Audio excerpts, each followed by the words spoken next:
अस्सलाम वालेकुम अज़ीज़ तलबा व तालिबात, हस्ब वादा मैं आपके दरमियान हमारी दरसी किताब का शेरी ख़वायद के साथ हाज़िर हुआ हूँ। तो शेरी ख़वायद में यानी कि शायरी में सनतों को ख़ासी अहमियत हासिल है। तो आज हम सनतों के बारे में पढ़ेंगे। शायरी में कलाम में सनतों के इस्तेमाल के साथ जो हुस्न पाया गया है, जो हुस्न पैदा किया जाता है, उसको अनीस ने अपने एक बंद में बड़े ख़ूबसूरत अंदाज में बयान किया है। तारीफ़ में चश्मे को समंदर से मिला दूँ, ख़तरे को जो दूँ आप तो गौहर से मिला दूँ, ज़र्रे की चमक महर मुनव्वर से मिला दूँ, खारों को नज़ाकत में गुले तर से मिला दूँ, गुलदस्ते माने को नए ढंग से बांधूँ, एक फूल का मज़बून हो तो सौरंग से बांधूँ।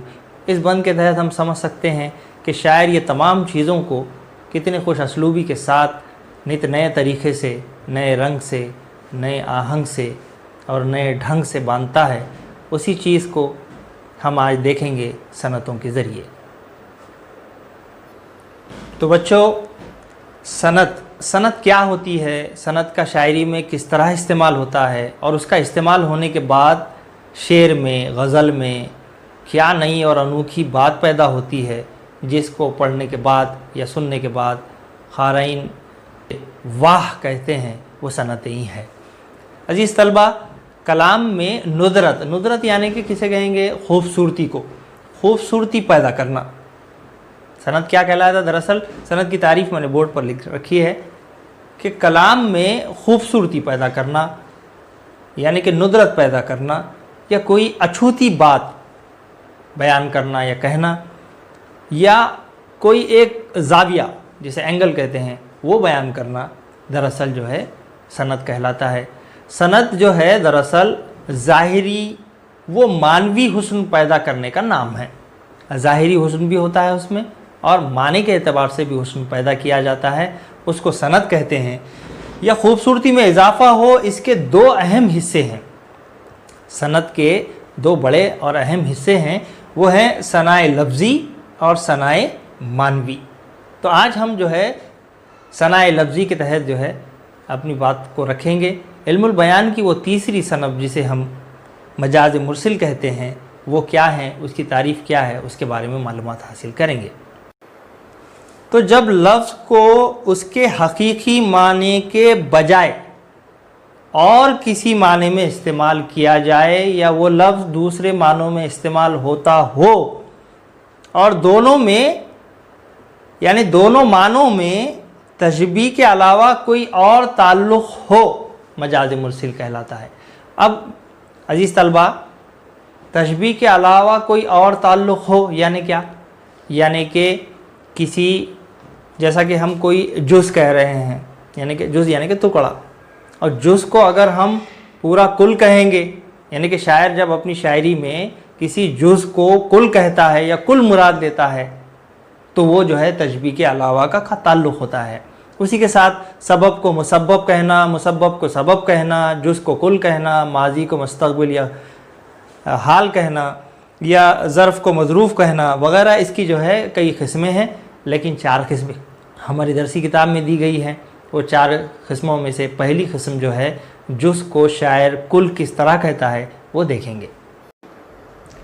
जिस तरह हमने तारीफ़ देखे मजाज़ मुरसल की कि किस तरह शायर हकीकी मानों को मजाज में इस्तेमाल करता है या इस्तेमाल होता है, और उसके अंदर क्या होता है, तशबीह के ताल्लुक़ के अलावा कोई ताल्लुक़ हो, यानी कि जुज़ कहकर शायर कुल किस तरह मुराद लेता है। हम इसको एक मिसाल के ज़रिए समझेंगे।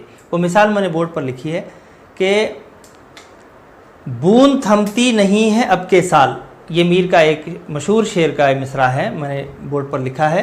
वो देखें, गौर से देखें कि शायर ने यहाँ पर बूंद को थमने का कहा है कि नहीं थमती है, बूंद नहीं थमती है। ये बूंद के ऊपर अगर हम गौर करेंगे तो बूंद थमना, बूंद बहना, बूंद बरसना, दरअसल क्या बरसती है? अगर हम बोलेंगे कि भाई आपको हम सवाल करते हैं, जैसा कि मैंने आपको सवाल किया कि भाई किसी छोटे बच्चे को भी सवाल किया, तो वो कहेगा कि भाई बारिश बरसती है, बरसात होती है, या बरसात बरसती है।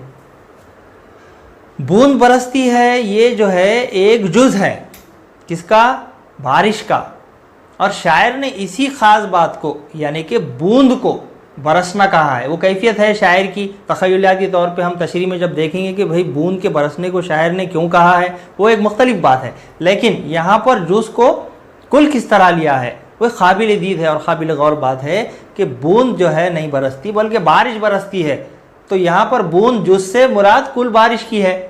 समझ गए होंगे आप कि बूंद जो है इसका जुज़ है, टुकड़ा है, और बारिश कुल है। तो शायर ने कुल को जुज़ मुराद लिया है, यही बात समझना है। उम्मीद कि आप समझ गए होंगे। अब देखते हैं कि कुल कहकर जुज़ शायर किस तरह मुराद लेता है। कुल, जैसा कि मैंने इससे पहले कहा कि मजाज मुरसिल में मुराद कुल को जुज़ लेना या जुज़ को कुल कहना, और शायर जो है इसमें कुल कहकर जुज़ किस तरह मुराद दिया मिसाल के ज़रिए हम समझ सकते हैं। बड़ी आसान मिसाल यहाँ पर लिखी गई है, मीर का शेर है। ये मिसाल में है कि मैं पढ़ता हूँ, देखिए, जिस सर को गुरूर है या ताजवरी का, जिस सर को गुरूर है या ताजवरी का। मैंने अंडरलाइन किया है सर को। अब आप भी इस पर गौर कीजिए कि सर को गुरूर होता है, सर वो जिस्म का यानी कि जिस्म का एक आज़ा, ए पार्ट ऑफ बॉडी जिसे कहेंगे हम। तो सर को गुरूर यानी कि टीचर नहीं बल्कि सर। सर क्या? जिस्म का एक हिस्सा, उसको गुरूर हुआ है यानी कि सर को गुरूर है। कै का? ताजवरी का।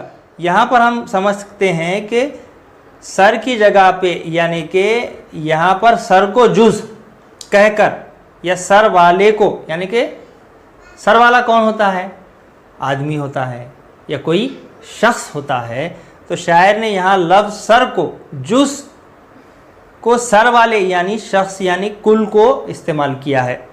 आसानी से समझने के लिए देखिए आप कि अगर शायर यहाँ पर शख्स के बजाय सर कहता है यानी कि जिस्म के एक हिस्से को यानी कि सर को गुरूर कहा है, यानी कि इसके बजाय शायर क्या कह सकता था? शख्स कह सकता था या आदमी कह सकता था। ना कहते हुए सर कहा है, इसलिए सर इसका जुज़ है और इसका कुल क्या होगा फिर? ये कुल उसका शख्स होगा। इसलिए जिस शख्स को के बजाय सर कहना, दरअसल सर वाले को यानी कि सर वाला कौन होगा? शख्स होगा, आदमी होगा, कहकर कुल कहकर जुज़ मुराद दिया है। एक और दूसरी मिसाल मैंने यहाँ लिखी है, ये भी काबिल गौर है, जो गालिब का एक शेर है कि कुल कहकर जुज़ किस तरह शायर मुराद लेता है। इस शेर के ज़रिए आप समझ सकते हैं आसानी के ज़रिए। मैंने यहाँ बोर्ड पे लिखा है, और बाज़ार से ले आए अगर टूट गया, सागरे जम से मेरा जामे सिफाल अच्छा है। तो बच्चों ये देखिए कि बाज़ार, जो मैं अंडरलाइन किया हूँ, काबिल गौर है, इसको देखना है आपको कि बाज़ार से चीज़ लेके आए। हम उमूमन जो है बिलुमूम तौर पे ये कहते हैं कि बाज़ार से लेके आए, लेकिन हम बाज़ार से बोले तो बाज़ार एक बहुत बड़ी शय होती है, बहुत बड़ी, जहाँ पर दुकानें होती हैं। बाज़ार में क्या होती है? दुकानें होती है। लेकिन शायर ने क्या कहा पहले मिसरे में कि और बाज़ार से ले आए अगर टूट गया। तो बाज़ार से लेके आना, बाज़ार कुल है और इसका जुज़ क्या होगी? दुकान होगी।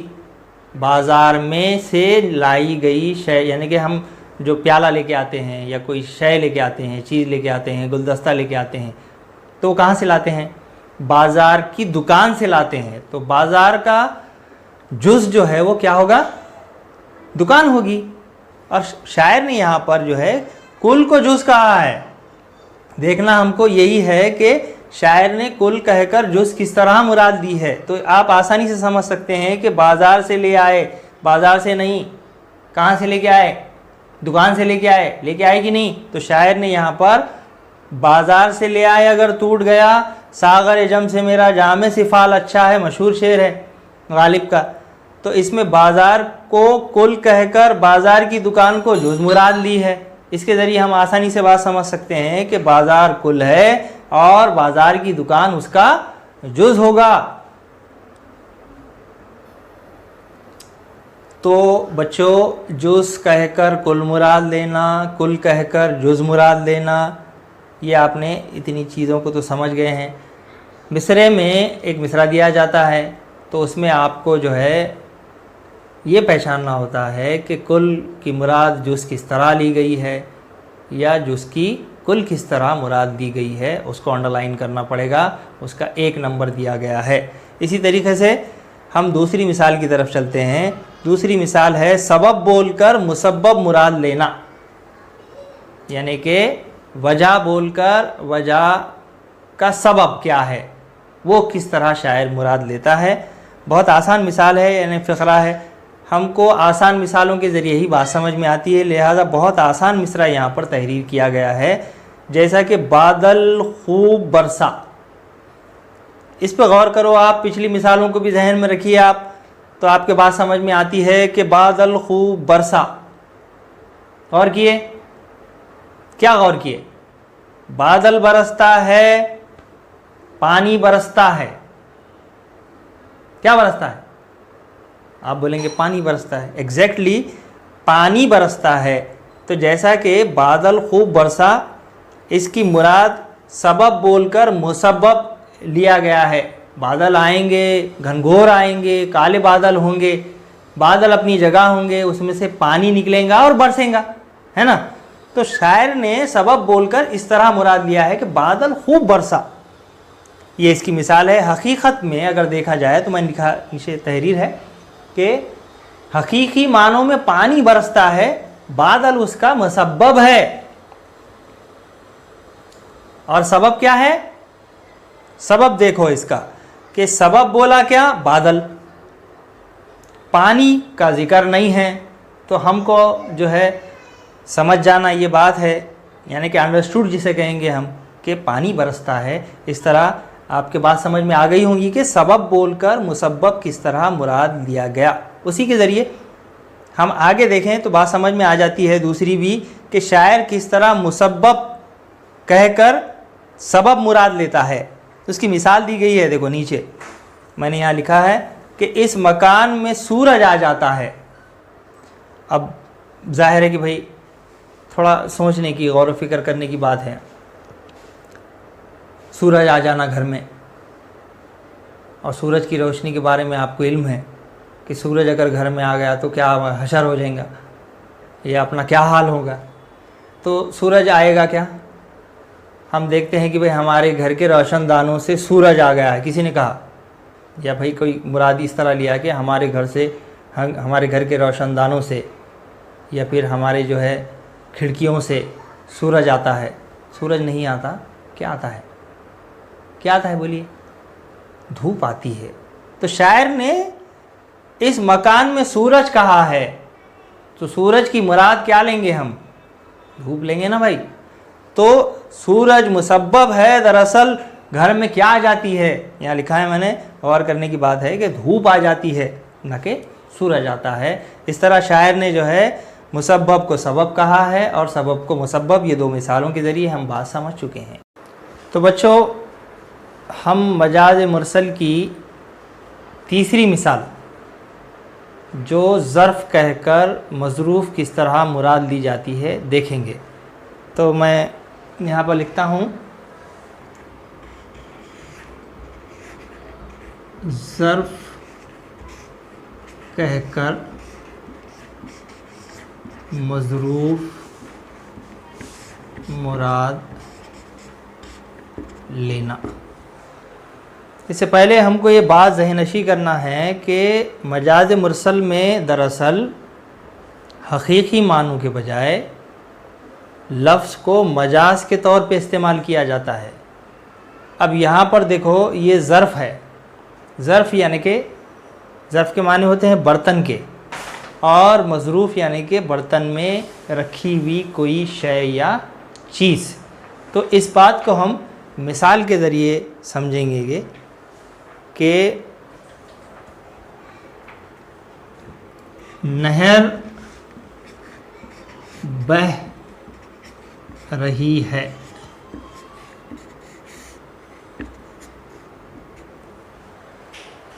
अब नहर बह रही है, गौर कीजिए, अगर हम नहर बह रही है, यहाँ अंडरलाइन करता हूँ मैं कि नहर को हम जो है इस पे तवज्जो हमारी मरकूज़ होना चाहिए।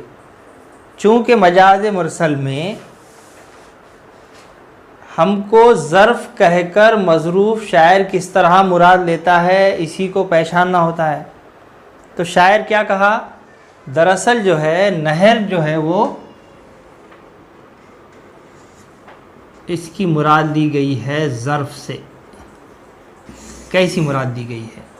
आपको ये मालूम है कि भाई नहर में क्या होता है, पानी होता है, और नहर नदी में क्या होता है, पानी होता है, समंदर में क्या होता है, पानी होता है ना बच्चों।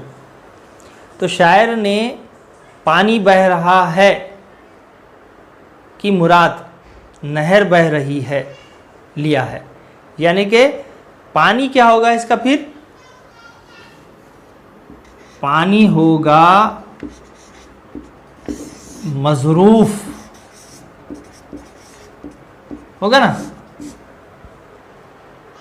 और नहर क्या है, दरअसल उसका ज़र्फ़ है। नहर ज़र्फ़ है और उसकी मुराद ली गई है पानी से। तो शायर ने ज़र्फ़ कहकर इसे मुराद मज़रूफ़ से लिया है। यहाँ पर नहर नहीं बल्कि पानी बहता है। इसी को मजाज मुरसिल कहते हैं कि हकीकी माने के बजाय मजाजी माने इस्तेमाल किए गए हैं।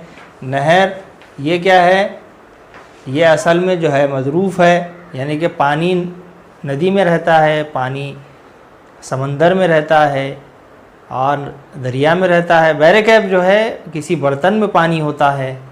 तो पानी नहीं कहकर, यानी कि मज़रूफ़ जो है दरअसल पानी है नहीं कहकर ज़र्फ़ की मुराद लेना ही मजाज मुरसल की एक अहम किस्म है। इसी के साथ जो है हम दूसरी मिसाल के ज़रिए इसको समझ सकते हैं, या फिर मज़रूफ़ को शायर ज़र्फ़ कैसा कहता है उसकी मिसाल देखेंगे।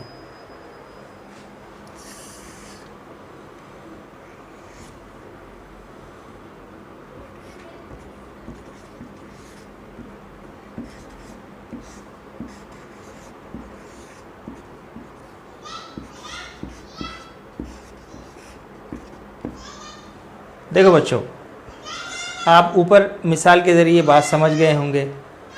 अब मज़रूफ़ को ज़र्फ़ शायर मुराद कैसा लेता है, तो अल्लामा इक़बाल के एक शेर के ज़रिए हम इस बात को समझेंगे। वो शेर है कि नशा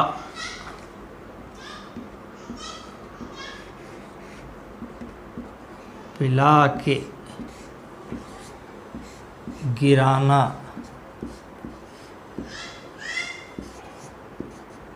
तो सबको आता है।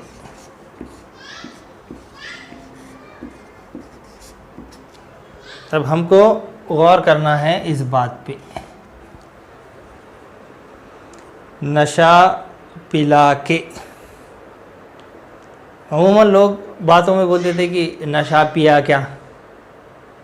नशा मज़रूफ़ है ना। नशा क्या होगा, नशा दरअसल मज़रूफ़ होगा। तो हम ये कहें नशे के बजाय कि शरबत पिला के, पानी पिला के नहीं कह सकते, क्योंकि पानी पी के आदमी नहीं गिरता, या कोई नहीं गिराता। चाय पिला के कोई नहीं गिराता। नशा पिला के की जगह पे शायर ने अगर इसको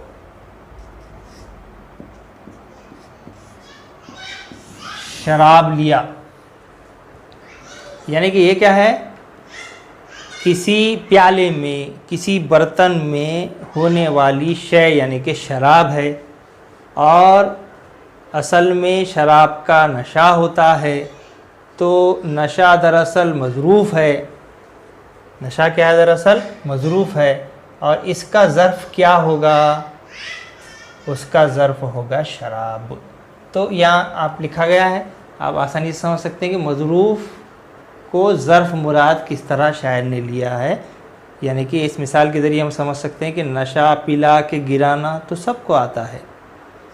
शराब पिला के गिराना शायर ने नहीं कहा, यानी कि मज़रूफ़ कहकर ज़र्फ़ मुराद ली गई है।